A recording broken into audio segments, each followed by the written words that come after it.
In today's tutorial, I'm going to show you guys how to hopefully resolve if you're getting errors saying that only one instance of the game can be running at a time. So this should hopefully be pretty quick, and without further ado, let's jump right into it. So we're going to begin by right-clicking on a blank spot of our taskbar, and then left-click on Task Manager. And now you want to left-click on the tab that says Details. If you're running Windows 7 or Windows 8, just click on the Processes tab. Doesn't really matter, but I just like seeing the details because this better represents what you guys would be seeing on Windows 7 and Windows 8. You want to locate a process on the left side here, so just sort by name. You want to locate hl2.exe, and all you want to do is just basically right click on it and then left click on End Task.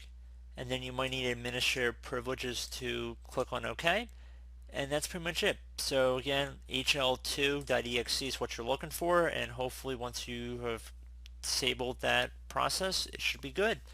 So I do have this brief tutorial, was able to help you guys out, and as always, thank you for watching, and I do look forward to catching you all in the next tutorial. Goodbye.